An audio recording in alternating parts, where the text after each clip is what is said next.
Story 1.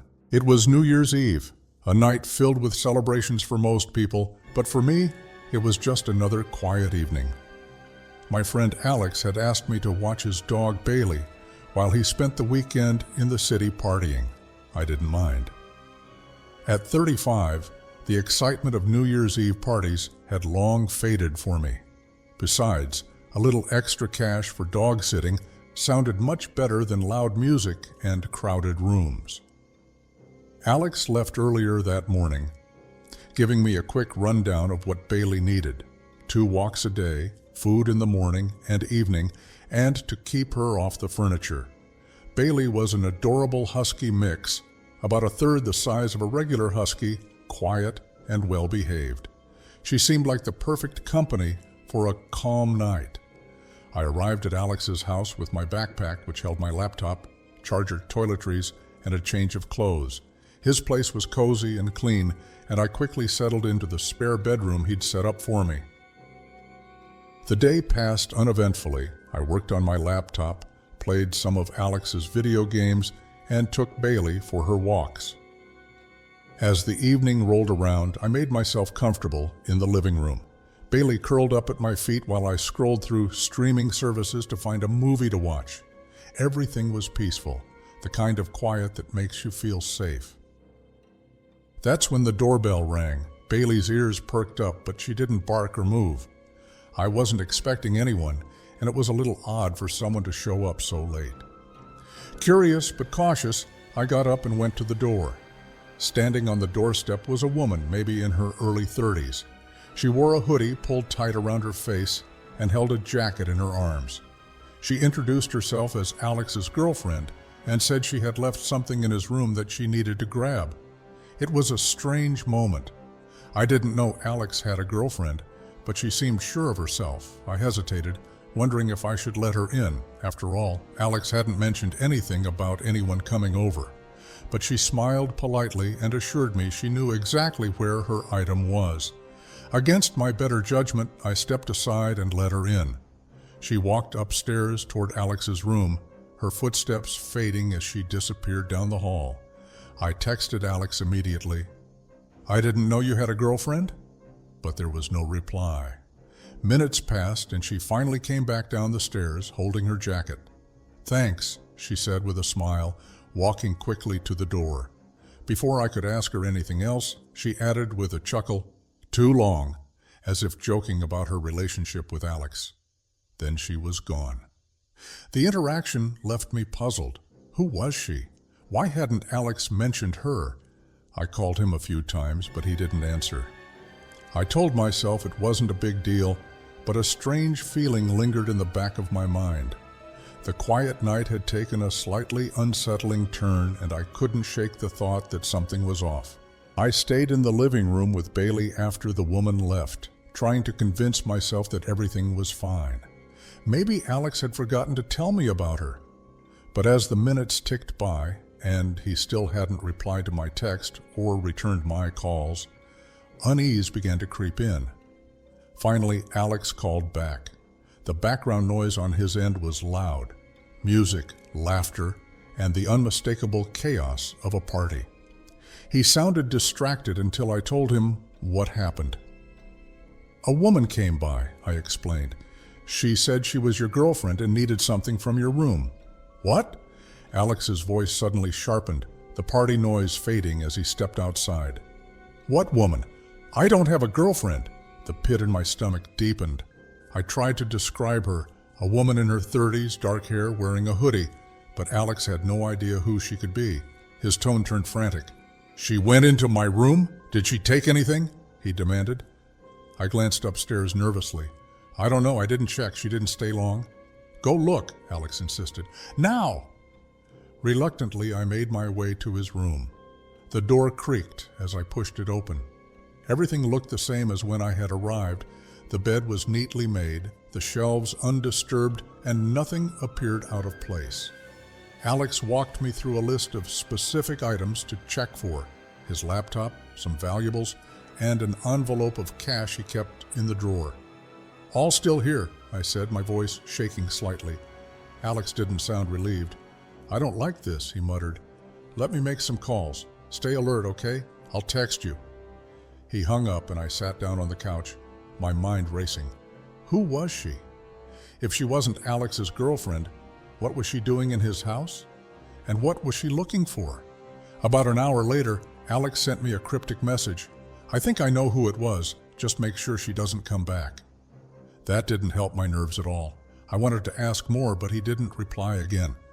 Bailey stayed close to me, her quiet presence somewhat reassuring. But every little sound in the house suddenly felt louder. Every creak of the floorboards or rattle of the wind outside made me jump. Then, around midnight, there was a knock at the door. This time, whoever it was didn't bother ringing the bell.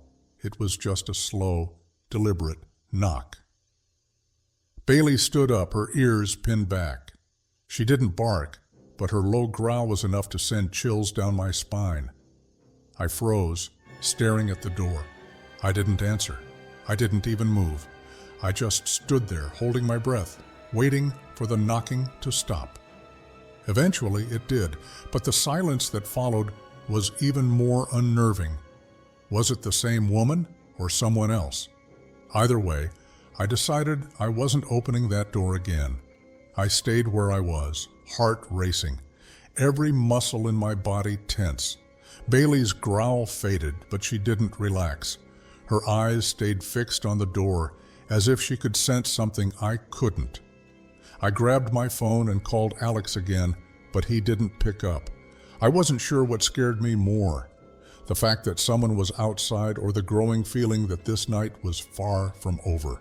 After what felt like hours of silence, I tried to convince myself that whoever had knocked was gone.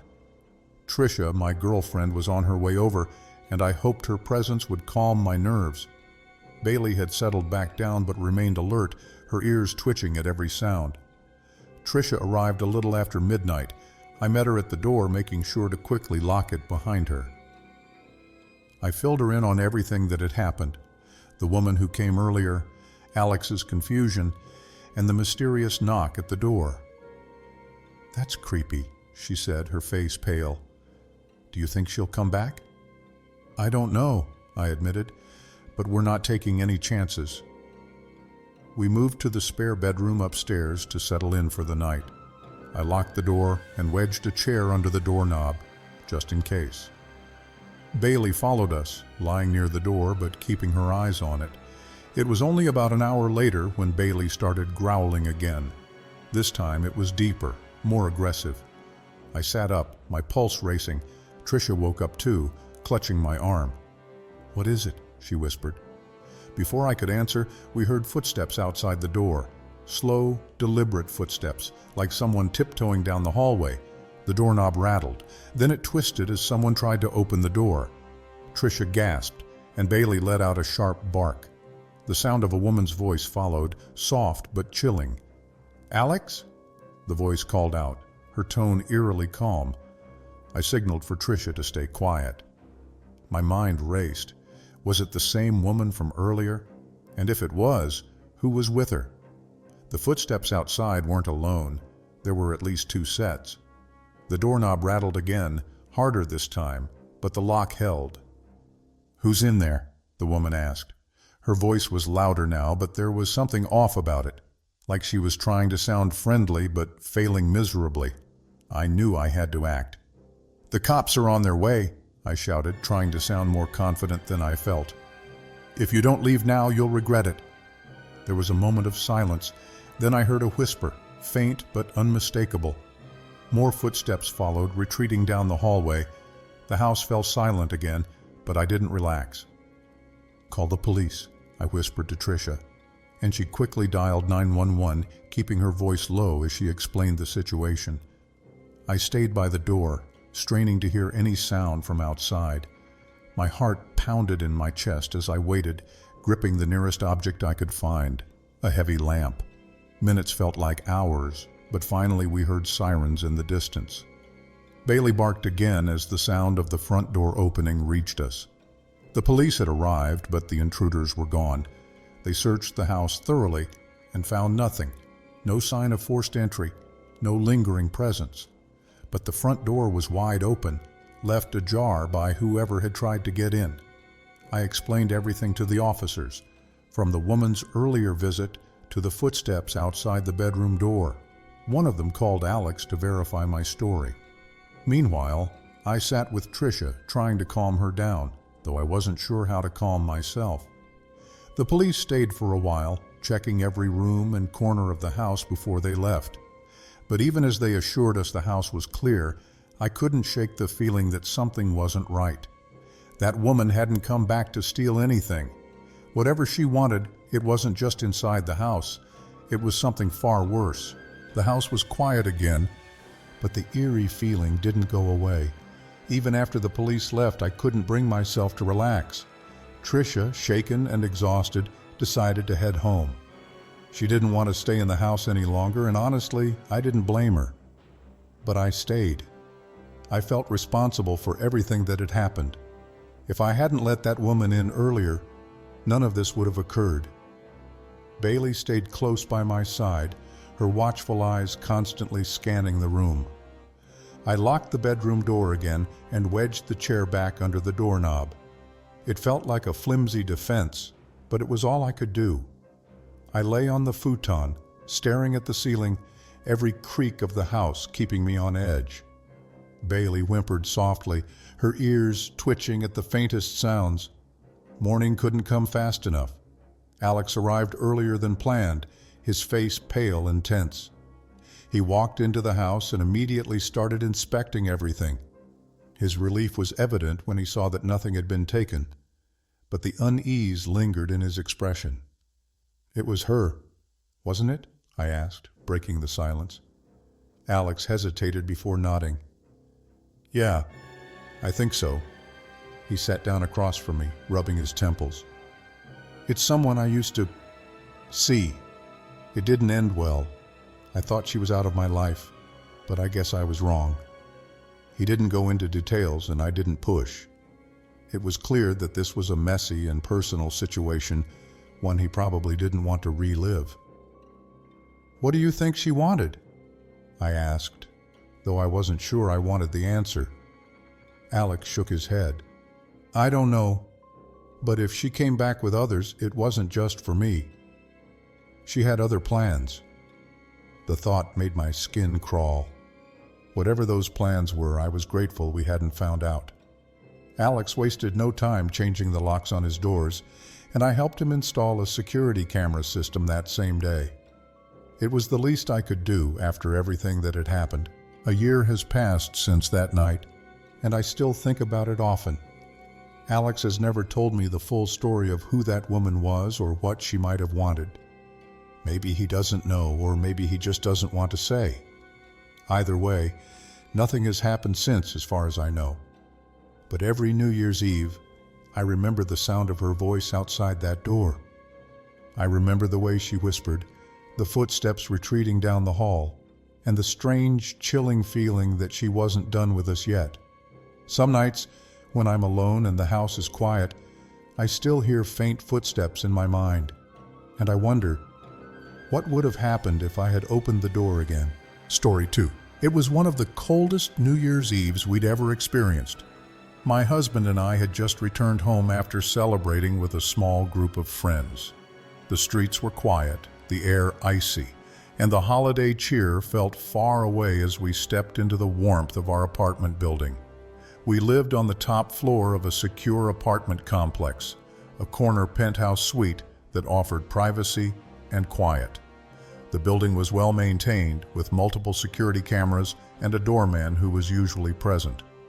Tonight, however, the front lobby was empty. The doorman was nowhere to be seen, and one of the overhead lights flickered faintly, adding an eerie touch to the otherwise peaceful atmosphere. We took the elevator to the top floor, tired but relieved to be home. The ride was smooth, and I leaned against the wall, kicking off my heels to rest my aching feet. My husband stood quietly beside me, his eyes heavy with sleep. When the elevator doors opened, we stepped into the hallway and turned left toward our suite at the far end. But then we stopped. There was someone in the hallway. A woman stood there, hunched over, slowly moving along the wall. Her dark hair was tangled, covering most of her face, and her black lace dress was torn and ragged. She seemed disoriented, stopping at each door and peering through the peepholes as if searching for something or someone. "Who's that?" I whispered to my husband. He shook his head, his expression as puzzled as mine. The woman didn't notice us at first, her strange, jerky movements making it clear something wasn't right. She let out a low, almost humming sound, but it wasn't soothing. It was rough, almost like a growl. "Should we ask if she needs help?" I asked quietly. "Let's wait," my husband said, his voice low. "Maybe she's just drunk and lost." We stood there, watching, unsure of what to do. Something about her felt off. Not just her appearance, but the way she moved, the sound she made. It wasn't normal. The hallway felt colder than usual, and for the first time I noticed a faint tension in the air. We didn't know it yet, but this woman would make sure we never forgot that night. We stayed frozen for a moment, watching the woman as she continued down the hallway. Her movements were unsettling, slow and deliberate, as if she were being careful with each step. She stopped at a door halfway down the hall and leaned in close, pressing her face near the peephole. That door belonged to Tilly, an elderly neighbor we often helped with groceries and errands. My stomach tightened at the thought of this strange woman lingering outside Tilly's door. "She's looking into Tilly's apartment," I whispered. My husband's brow furrowed. "Let's just watch for now." The woman stood motionless for a long moment, her tangled hair obscuring most of her face. Then, without warning, she began humming again, the low sound rising and falling in uneven tones. It wasn't a melody, it was something deeper, almost guttural. I couldn't stay silent any longer. "Excuse me," I called out, my voice shaking slightly. "Do you need help?" The woman froze, her head tilting slightly as if she just heard a distant noise. Slowly she turned her head in our direction, though her face was still obscured by her hair. Then, without answering, she crouched down, her hands pressing against the floor. My heart started pounding. "What is she doing?" I whispered to my husband, clutching his arm. "I don't know," he said quietly, his eyes fixed on her. The woman let out a soft, unsettling laugh, barely audible at first, but it grew louder and more unnatural. It wasn't the laugh of someone amused or embarrassed. It was hollow, sharp, and wrong. She stood abruptly, her movements jerky, and turned back to Tilly's door. She pounded on it with both fists, the sound echoing through the hallway. "Hey, stop that!" my husband shouted, his voice firm. The woman didn't respond. She kept pounding on the door, her laughter turning into a rasping growl that made the hairs on my arms stand up. "Should we call someone?" I asked, panic creeping into my voice. Before my husband could answer, the woman stopped. Her hands dropped to her sides, and she stood completely still, facing Tilly's door. Slowly, she turned her head toward us again. This time, her face was slightly visible through her hair. Her eyes were unnaturally dark, like they absorbed the light instead of reflecting it. A shiver ran down my spine as she took a small step toward us. "Stay back," my husband said, his voice louder now. Though I could hear the unease in it, the woman didn't stop. She took another step and then another. Her movements were slow but deliberate, as if testing us. The hallway seemed to grow colder with every inch she moved closer. I gripped my husband's arm tightly. "We need to go." He nodded, and we began backing away, our breaths quick and shallow. The woman didn't speed up, but her steady, unrelenting steps were enough to make us retreat. That humming sound returned, low and haunting, as we turned and hurried toward the emergency staircase at the end of the hall. My hands were shaking as I pushed open the door, and we slipped into the cold, dark stairwell. I didn't look back, but the sound of her humming seemed to follow us, growing fainter as we descended. The stairwell was cold and dimly lit, the kind of place that always felt unsettling even on a normal day. But tonight, it felt worse, like the walls were closing in around us. We hurried down 2 flights of stairs before stopping to catch our breath, leaning against the wall. "Who was that?" I whispered, my voice trembling. "I don't know," my husband replied, his eyes darting toward the door we'd just come through. He was breathing hard, trying to stay calm, but I could see the fear in his face. For a moment, the only sound was the faint hum of the stairwell lights. The humming from the woman in the hallway had faded. It was quiet now. Too quiet. "I think she's gone," I said, though I wasn't sure I believed it. My husband nodded, but he didn't look convinced. "We should go back up and check. Maybe she left."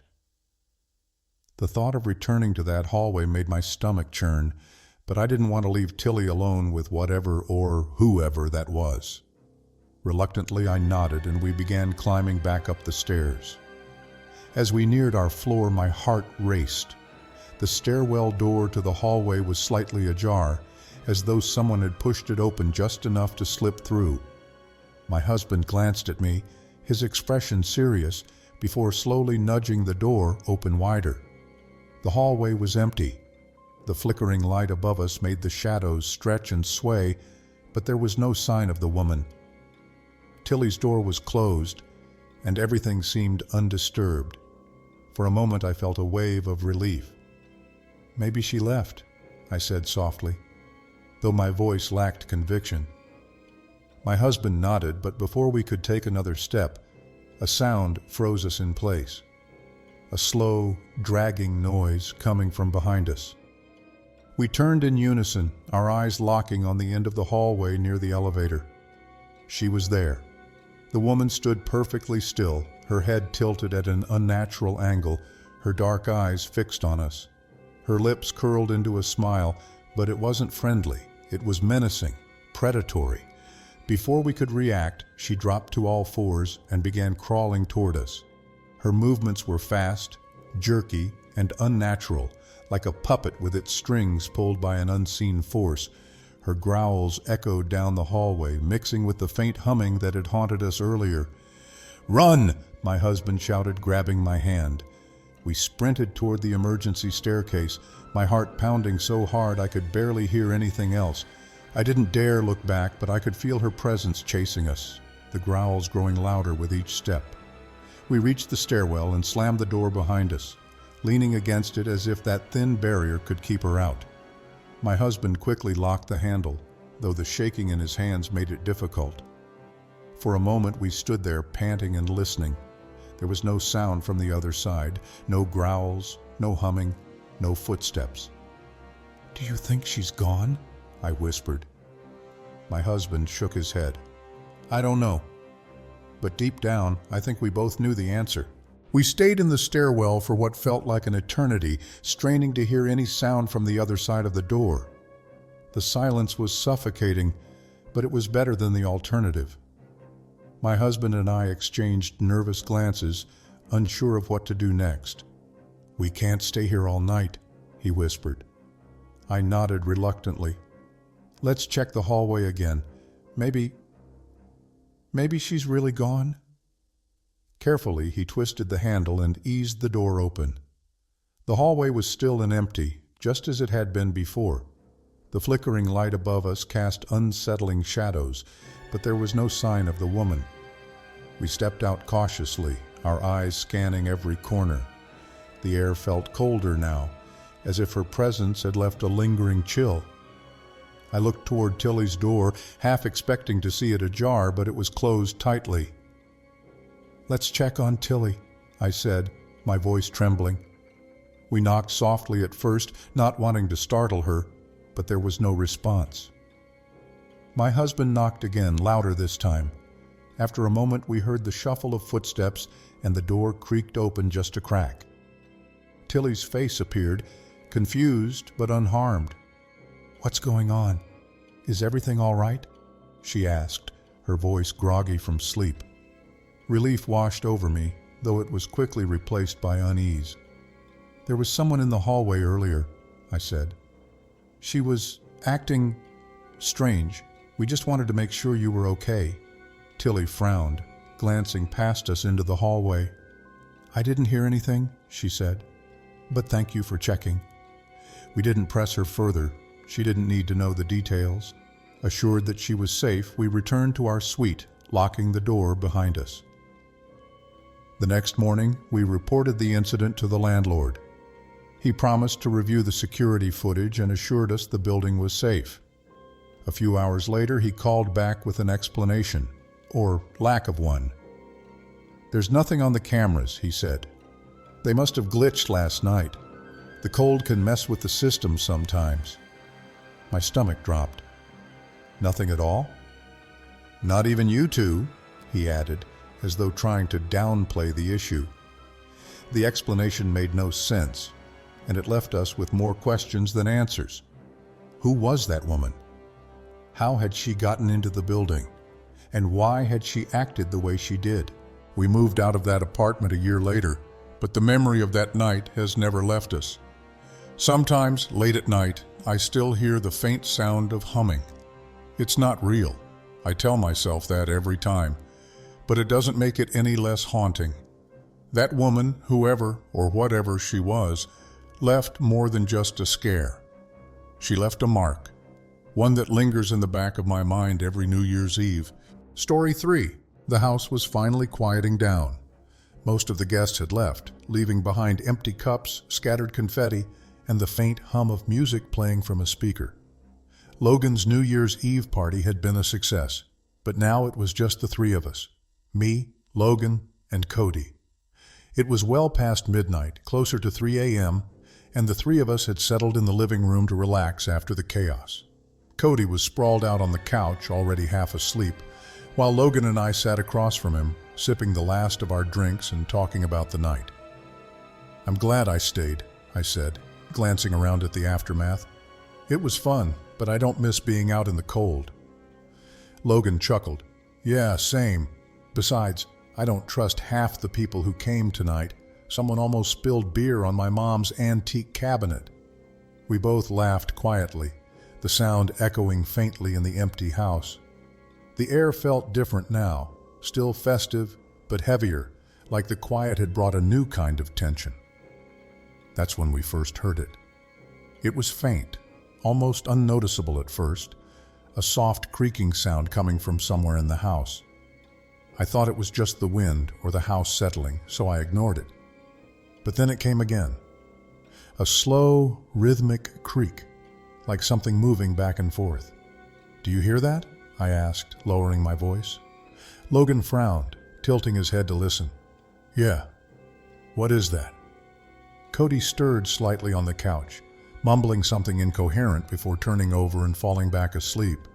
Logan and I exchanged a glance, both of us now fully alert. "It's probably nothing," Logan said, but there was doubt in his voice. "Maybe the fridge or something." "Maybe," I replied, though my gut told me otherwise. The sound was too deliberate, too steady. The creaking continued, faint but persistent, coming from below us, the basement. The creaking didn't stop.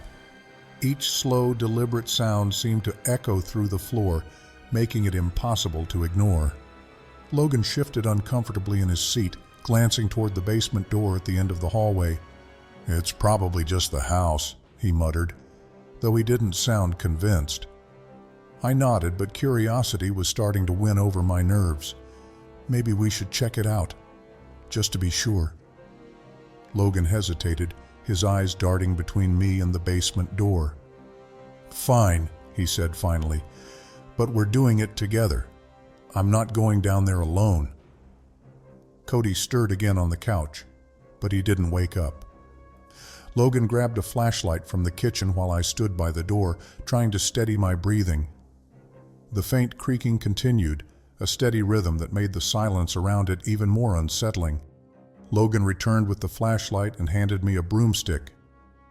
"In case there's, something," he said with a nervous laugh. "Great," I said, gripping the broom tightly. "Let's just get this over with." Logan opened the door and a cold draft swept out, sending a shiver down my spine. The basement stairs stretched down into darkness, the faint glow from the flashlight barely illuminating the bottom. The creaking was louder now, more distinct, as if something was moving back and forth down there. "After you," Logan said, gesturing for me to go first. "Thanks," I muttered sarcastically, stepping cautiously onto the first stair. Logan followed close behind, his grip on the flashlight tight. As we descended, the air grew colder and the creaking grew louder. By the time we reached the bottom, it was clear where the sound was coming from. A rocking chair sitting in the middle of the basement. The chair was old, its wooden frame worn and creaking as it rocked gently back and forth. But there was no one there. "Is that normal?"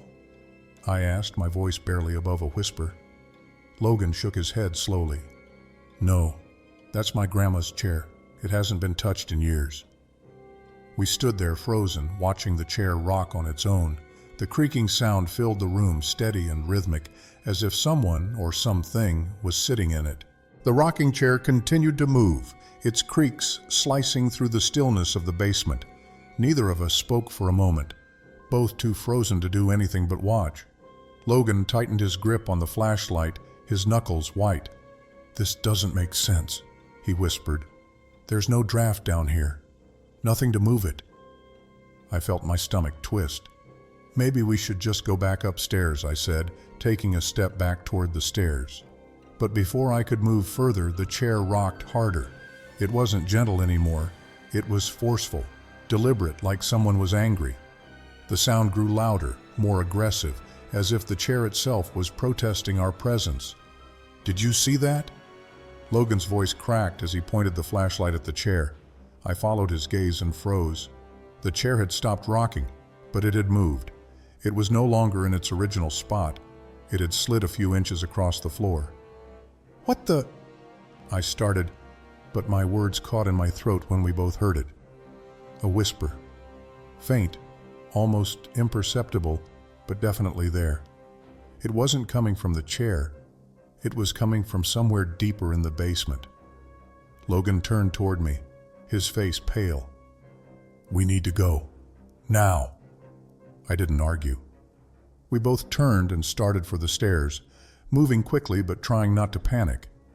The whispering grew louder, following us, though I couldn't make out the words. It sounded like multiple voices, overlapping and distorted. Just as we reached the stairs, the chair scraped against the floor again, this time moving several feet in one violent jerk. Logan yelped, dropping the flashlight, which rolled across the floor, its beam flickering as it landed. "Leave it!" I shouted, grabbing his arm and pulling him up the stairs. We didn't stop until we were back in the living room, slamming the basement door shut behind us. Logan locked it, his hands shaking, and we both leaned against it, trying to catch our breath. The house was silent again, but it was a silence that felt wrong, heavy, oppressive, as if something was still watching us from below. We stood against the basement door, catching our breath, but neither of us spoke. Cody, still half asleep on the couch, stirred and mumbled something about turning the music off, completely unaware of what had just happened. "Should we call someone?" I whispered to Logan, my voice trembling. "Call who?" Logan snapped, his voice breaking. "The cops? What do we tell them? That my grandma's rocking chair is haunted?" He had a point, but the fear in his eyes told me he was just as unsure as I was. After a moment he added, "Let's just stay up here. If we don't hear anything else, maybe it'll stop." Neither of us wanted to admit how scared we were, so we sat in silence, watching the basement door as if expecting it to burst open at any moment. Bailey, the family dog, wandered into the room and sniffed at the door before letting out a low growl. That made the hairs on my neck stand up. "Even the dog knows something's wrong," I muttered. "Stop," Logan said, his voice shaky. We stayed like that for the rest of the night, refusing to go anywhere near the basement. The creaking didn't start again, and the house remained eerily quiet. The next morning, as the first rays of sunlight filtered into the living room, Logan finally stood up. "I'm going down there," he said firmly, though his voice betrayed his fear. "Are you serious?" I asked. He nodded. "I have to. I can't just leave it like this." Reluctantly, I followed him back to the basement door. This time the light from the sun gave us a bit more courage. Logan unlocked the door and opened it slowly. The basement was exactly as we'd left it. The rocking chair sat in the middle of the room, unmoving, as if nothing had ever happened. The flashlight we'd dropped lay a few feet away, its batteries dead. Logan walked over to the chair cautiously, his steps hesitant. He knelt down to examine it, and that's when he noticed something. Tucked into the seat of the chair was an old photograph. He picked it up and turned it over, his face going pale. "What is it?" I asked, stepping closer. He held up the photo. It was a picture of an older woman, Logan's grandmother. Her expression was solemn, her eyes staring directly at the camera, almost as if she were looking at us through the photo. "That wasn't there before," Logan whispered. We didn't stay in the basement much longer after that. Logan moved the chair to the corner of the room and swore he'd get rid of it, but as far as I know, it's still sitting down there, untouched. It's been years since that night, but I still think about it sometimes. Logan never talked much about his grandmother after that, and I never pressed him for details. But every time I hear the faint sound of creaking wood, I can't help but remember that chair and the feeling of being watched. I avoid basements now, just in case. Because some things, I've learned, are better left undisturbed. What do you think moved the chair? Was it just an old house playing tricks on us or something more? Share your thoughts in the comments, and don't forget to like, share, and subscribe for more spine-chilling tales.